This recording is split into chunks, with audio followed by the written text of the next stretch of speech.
Buenos días, maestro y compañeros. Nosotros somos el equipo número 9 y vamos a presentar el tema de los mitos.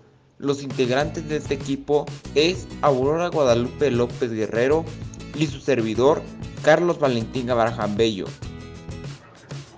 ¿Qué es el mito?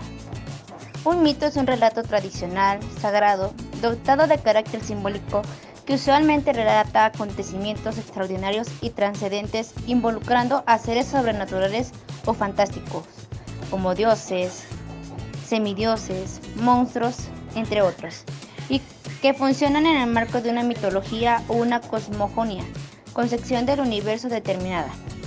El término mito se encargó del sentido peyorativo, usando para indicar que alguna creencia o suposición se debía más al orden de lo imaginario o de la fe, que al de los hechos tangibles o comprobables. El origen de los mitos. Los mitos tienen por lo general un origen oral y tradicional, herencia de las épocas primarias de las culturas en las que era necesaria la construcción de un relato y un imaginario narrativo para explicar el origen de las cosas o ciertos códigos de conducta. Precisamente por ello, los mitos varían enormemente en su transmisión a lo largo de las generaciones y por lo general existen distintas versiones de un mismo mito.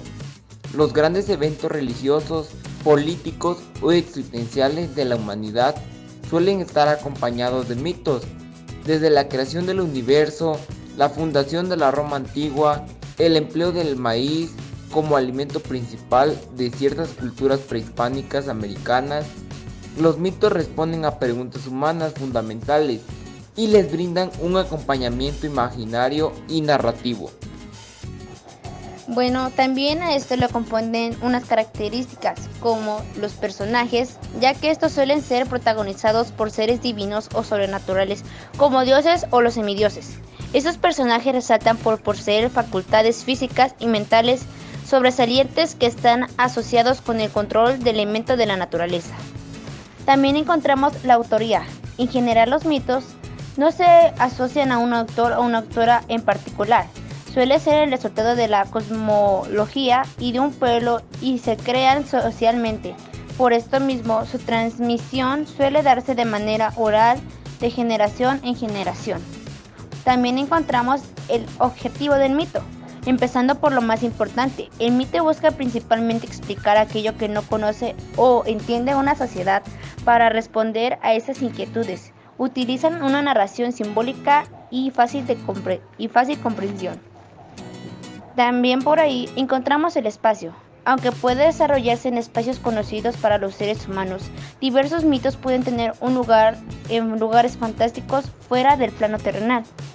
También encontramos atemporalidad. Este trata de preguntas generales de un pueblo. Los mitos no están conectados con un evento histórico concreto y verídicos. Sus explicaciones de enseñanza buscan ser temporales. Las características de los mitos. Los mitos se caracterizan, según el antropólogo y etnólogo francés Claude Lévi-Strauss, por tratar narrativamente preguntas existenciales de la humanidad, como la creación de las cosas, el origen de las tradiciones, la muerte, el nacimiento, etc. También estar protagonizado por conceptos contrarios y reconciliables, como creación, destrucción, vida, muerte, dioses, hombres, bien, mal, que definen de alguna manera los polos filosóficos de la cultura que los creó. Al final, brinda una reconciliación de los contrarios irreconciliables para calmar la angustia o brindar un cierto sentido de armonía, justicia o paz. La función del mito. Los mitos tienen como función de dar forma narrativa al modo en que las culturas se comprenden a sí mismas, comprenden el universo y definen lo que está bien y lo que no. Esta forma suele ser amena, fácil de recordar, con una lógica, causa y consecuencia. Su función en ese sentido es transmitir a nuevas generaciones una enseñanza no explícita. Por eso, no parece en nada a un consejo o moraleja, sino que transmite algo mucho más profundo, un conjunto de sentimientos, de valores, de relatos y de ritos que forman parte de su sistema cultural. Las propiedades de los mitos. Según el antropólogo y etnólogo francés Claude Lévi-Strauss, los mitos poseen las siguientes propiedades fundamentales. Tratan de manera narrativa, mediante un relato, las preguntas existenciales de la humanidad, la creación de las cosas, el origen de las tradiciones, la muerte, el destino de la humanidad, etc. También tienen como tema central conceptos contrarios y reconciliables, por ejemplo, creación, destrucción, vida, muerte, dioses, hombres, bien, mal, y estos definen los polos filosóficos de la cultura a la que pertenecen. También brindan una reconciliación de dichos contrarios y irreconciliables para calmar las angustias existenciales de la cultura o brindar un cierto sentido de armonía, justicia o paz que a menudo conduce a prácticas rituales o religiosas. Los mitos pueden clasificarse de acuerdo a su contenido narrativo. En esto encontramos los mitos teogónicos, que son aquellos que relatan el nacimiento de los dioses, ya sea a través de la creación misma del mundo o a partir de la derrota de otros dioses más antiguos y criaturas primitivas. Los mitos cosmogónicos, que son aquellos que relatan el origen del universo y de todas las cosas que son, generalmente contando la historia de criaturas antiguas y primitivas que vivieron al inicio del tiempo y al mundo. Los mitos morales, que son aquellos que explican a través de un relato el origen del bien y del mal. Los mitos etiológicos, que son aquellos que narran el origen de cosas o sobre específicos como ciertas técnicas, ciertas instituciones, prácticas, rituales o conocimientos. También los mitos escatológicos, que son aquellos que relatan un futuro de la humanidad o del mundo, por lo general mediante una premonición más o menos simbólica de lo que supondrán su final. Mitos fundacionales, que son aquellos que relatan la creación de las ciudades, imperios o capitales de la importancia, usualmente como el cumplimiento de un designio divino. Y los mitos antropológicos, que son aquellos que relatan el origen de la humanidad, ya sea como creación de los dioses, como accidentes en sus guerras y enfrentamientos, o como parte de los fenómenos que dieron origen al mundo y a la vida. A continuación, en la siguiente diapositiva se le presenta una serie de imágenes de acuerdo a la clasificación de los mitos.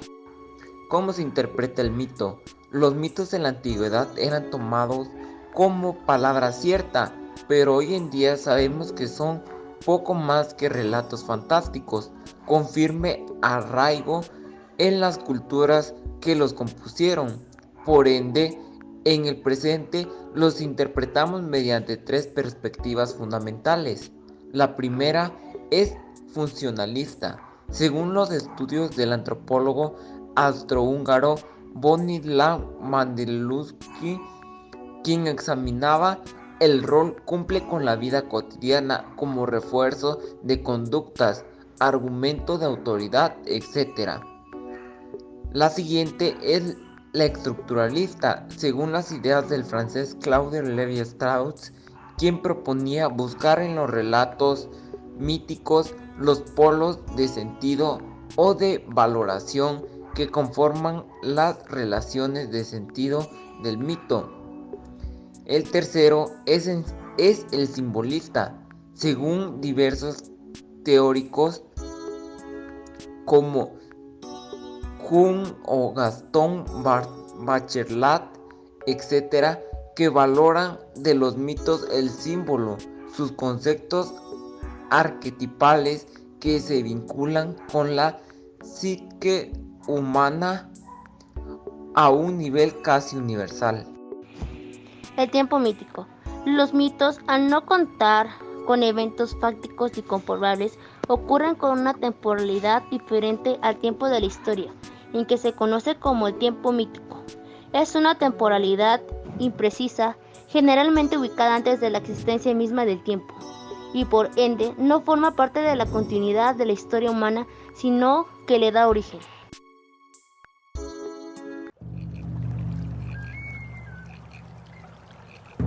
Según el Popol Vuh, el mundo estuvo en un principio cubierto por las aguas, y fueron los creadores, Tepeu y Gucumatz, quienes dieron origen a la tierra, a las plantas y animales. Los dioses no quedaron contentos con su obra, debido a que los animales no podían alabarles por no poseer un lenguaje. Decidieron que debían hacer una criatura que les profesase devoción, y así comenzó la tarea de crear al hombre.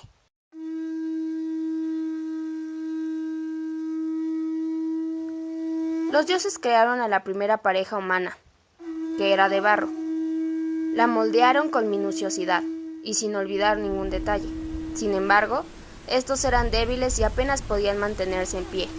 Además, se deshacían con la lluvia y tampoco podían hablar. La segunda pareja fue hecha de madera, de árbol para él y de carrizo para ella. Ahora todo parecía mejor. Se reprodujeron y se extendieron por el mundo. Tenían un lenguaje y se comunicaban entre ellos, pero nunca elevaron su voz hacia los dioses que les habían creado. Estos hombres no tenían sentimientos, no poseían memoria sobre su pasado y vagaban por el mundo sin saber de sus orígenes divinos. Y así vivieron dioses y hombres por algún tiempo hasta que los dioses decidieron condenarles a muerte. Una oscura y densa lluvia cayó sobre la tierra destruyendo todo. Los hombres de madera desaparecieron y dejaron como única descendencia a los simios. Tepeu y Gucumatz se reunieron y lo intentaron por tercera vez. Usaron madera y añadieron maíz amarillo y rojo. Con la madera hicieron las partes rígidas. Con el maíz amarillo moldearon la carne y el maíz rojo fue su sangre. Los primeros 4 hombres fueron interrogados por los dioses. Comprendían el mundo que los rodeaba y los instruyeron sobre sus orígenes, capacidades y obligaciones futuras. Pero los dioses se intimidaron por la perfección de su obra, pues no debían comprenderlo todo. Entonces Tepeu y Gucumatz rociaron una niebla que extirpó parte de su visión y sabiduría. Comenzaron la creación de la mujer de la misma manera. Entonces hombres y mujeres poblaron el mundo sin poder suplantar a sus creadores.